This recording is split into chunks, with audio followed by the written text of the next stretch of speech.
Hello friends, welcome back to my YouTube channel. आज हम अपनी ईवीएस की अगली क्लास वायुमंडल और उसकी परतों के बारे में चर्चा करेंगे। वायुमंडल वायुमंडल गैस का एक मोटा आवरण होता है जो पृथ्वी के चारों ओर यानी पृथ्वी की सतह से हजारों मील ऊपर फैला हुआ होता है। पृथ्वी पर अधिकांश जीवन हमारे आसपास के वायुमंडल के कारण है। वास्तव में वायुमंडल पृथ्वी की स्थलाकृति, वनस्पति, मिट्टी और जलवायु को कई तरह से प्रभावित करता है। वायुमंडल की संरचना वायुमंडल पृथ्वी पर जीवित जीवन के लिए जिम्मेदार कई गैसों का मिश्रण है। इसमें भारी मात्रा में ठोस, द्रव के कण, जिन्हें सामूहिक रूप से एरोसोल यानी जो वातावरण में ठोस और द्रव के कण हैं उन्हें सामूहिक रूप से किस नाम से बुलाते हैं? एरोसोल के रूप में जाना जाता है। शुद्ध शुष्क हवा में मुख्य रूप से nitrogen, oxygen, argon, carbon dioxide, hydrogen, helium और ओजोन होते हैं। इसके अलावा वाष्प, धूल के कण, धुआं, लवण आदि भी वायुमंडल में मौजूद होते हैं। जैसे कि यूपी टेट और सी टेट में काफ़ी बार ये पूछ लेता है कि वायुमंडल में नाइट्रोजन की उपस्थिति कितनी है या ऑक्सीजन की उपस्थिति कितनी है। तो नाइट्रोजन की जो उपस्थिति है वो वायुमंडल में 78.09% है। ऑक्सीजन 20.95% है।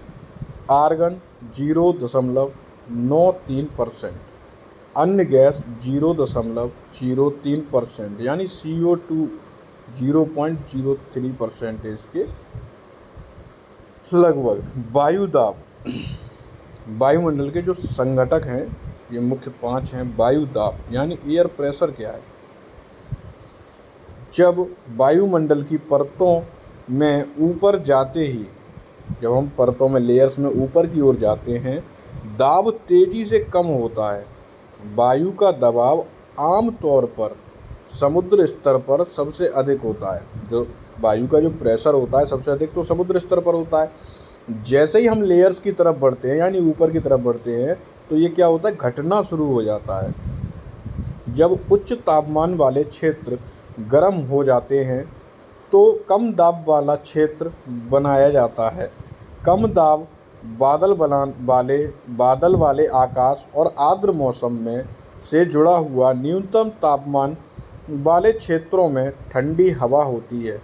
भारी हवा मंद होती है और एक उच्च दाब क्षेत्र बनाती है। उच्च दाब स्पष्ट और सूर्य निकले आकाश के साथ जुड़ा हुआ है। अब हम अच्छी तरीके से समझते हैं वायुमंडल की परतों के बारे में। यानी वायुमंडल में जो परतें हैं वो 5 हैं, यानी क्षोभमंडल, समतापमंडल, मध्यमंडल, तापमंडल और बहिर्मंडल। क्षोभमंडल को हम ट्रोपोस्फियर भी कहते हैं। यह वायुमंडल की सबसे निचली परत होती है। यहाँ हमारी जितनी भी मौसमी घटनाएं होती हैं यानी कोहरा, बादल, बारिश, तूफान, ठंड, ये सब क्षोभमंडल में घटनाएं घटित होती हैं।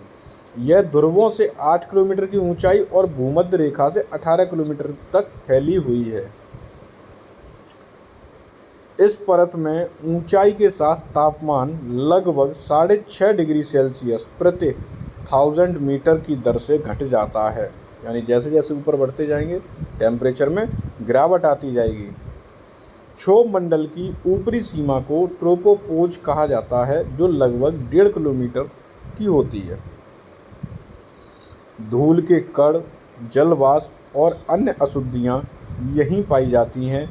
यह परत पृथ्वी को गर्म रखती है क्योंकि यह पृथ्वी की सतह पर घनीभूत और वायुमंडल की सबसे निचली परत होने के कारण अधिकतम गर्मी को अवशोषित करती है। यानी कि ग्रीन हाउस गैस प्रभाव जो होता है, जिसमें जो हमारी जो लेयरें बनी हुई हैं उनमें हमने बताया था नाइट्रोजन वगैरह जो गैस होती हैं, तो सूर्य के आने वाले प्रकाश को पृथ्वी से आने के बाद ये उसको वापस नहीं जाने देती, ये अपनी तरफ अवशोषित कर लेती हैं, जिससे कि हमारी पृथ्वी का टेम्परेचर क्या हो जाता है, गर्म हो जाता है। हम जिस हवा में सांस लेते हैं वह यहीं मौजूद होती है। ट्रोपोपोज क्या है, यानी अभी हमने क्षोभ मंडल में बताया था कि होती है ट्रोपोपोज। यह वह परत है जो समताप मंडल से क्षोभ मंडल को अलग करती है। मेन चीज़ है, समताप मंडल को क्षोभ मंडल से अलग करती है। क्षोभ मंडल में तापमान आमतौर पर ऊंचाई के साथ कम हो जाता है, जबकि ट्रोपोपोज के ऊपर तापमान कम नहीं होता। हमारी दूसरी जो लेयर समताप मंडल, जिसे हम स्ट्रेटोस्फीयर भी कहते हैं, यहाँ प्रमुख रूप से मौसम की घटनाओं से कम या ज़्यादा रहित होता है, लेकिन निचले स्ट्रेटोस्फीयर में कमज़ोर हवाओं और पछाव बादल का परिसंचरण होता है। यह 50 किलोमीटर की ऊंचाई तक फैली हुई है। जेट विमान निचले समताप मंडल के माध्यम से उड़ान भरते हैं, क्योंकि उड़ान की अनुकूल स्थिति प्रदान करता है। यानी कि जो हमारे हवाई जहाज वगैरह जो भी उड़ते हैं वो हमारे समताप मंडल में ही उड़ते हैं। ओजोन परत पृथ्वी की सतह से 15 से 35 किलोमीटर की ऊंचाई पर लगभग समताप मंडल के भीतर स्थित होती है। यानी हमारी जो ओजोन परत है यानी O3, वो भी हमारी कहाँ स्थित है, समताप मंडल में। अच्छा, ओजोन परत जो है एक सुरक्षा कवच के रूप में काम करती है, क्योंकि यह सौर विकिरणों की अल्ट्रावायलेट किरणों को अवशोषित करती है। अब अल्ट्रावायलेट रेज में भी जो सबसे खतरनाक रेज होती है वो होती है अल्ट्रावायलेट सी, यानी अल्ट्रावायलेट सी रेज जो आती है हमारे पास, इनसे ही कैंसर जैसी घातक बीमारियां उत्पन्न होती हैं, जिनको ये लेयर रोकती है। ओजोन के अवक्षेपण के परिणाम स्वरूप जमीन की सतह और निचले वायुमंडल के तापमान में वृद्धि होती है। अच्छा, ओजोन की परत का जो क्षरण का मुख्य कारण है वो हमारी क्लोरोफ्लोरोकार्बन गैस है, जो हमारे यहाँ AC और रेफ्रिजरेटर यानी फ्रिज से निकलती हैं। तो इससे हमारी ओजोन परत का क्या हो रहा है, क्षरण हो रहा है, जिसके कारण वैश्विक तापमान यानी ताप में वृद्धि हो रही है, क्योंकि अल्ट्रावायलेट रेज सीधी पृथ्वी पर आ रही हैं। स्ट्रेटोस्फीयर के आधार पर तापमान 60 डिग्री सेल्सियस से इसकी ऊपरी सीमा तक बढ़ जाता है, क्योंकि यह अल्ट्रावायलेट किरणों को अवशोषित करता है। स्ट्रेटोस्फीयर की ऊपरी सीमा को स्ट्रेटोपोज कहा जाता है। हमारी तीसरी जो लेयर है वो है मध्यमंडल या मेसोस्फीयर। यह वायुमंडल की तीसरी परत है और समताप मंडल के ऊपर स्थित है। मध्यमंडल 50 से 90 किलोमीटर की ऊंचाई तक फैला है। ऊंचाई के साथ तापमान घटता जाता है। यह 80 से 90 किलोमीटर की ऊंचाई पर न्यूनतम -80 डिग्री सेल्सियस तक पहुंच जाता है। यह वायुमंडल की सबसे ठंडी परत है। कैसी परत है? सबसे ठंडी। सबसे गर्म कौन सी थी? क्षोभ मंडल। ऊपरी सीमा को मेनपाउज कहा जाता है। अंतरिक्ष में इसमें प्रवेश करने पर उल्कापिंड जलते हैं, यानी जब उल्कापिंड आते हैं तो रगड़कर इसी में ही खत्म हो जाते हैं। हमारी चौथी जो लेयर है वो है तापमंडल, जिसे हम आयन मंडल के नाम से भी जानते हैं या थर्मोस्फीयर भी कहते हैं। यह पृथ्वी की सतह से 80 किलोमीटर से 640 किलोमीटर ऊपर तक होता है। इसे आयनोस्फीयर, आयन मंडल के रूप में भी जाना जाता है। बढ़ती ऊंचाई के साथ तापमान तेजी से बढ़ता है, पर विद्युत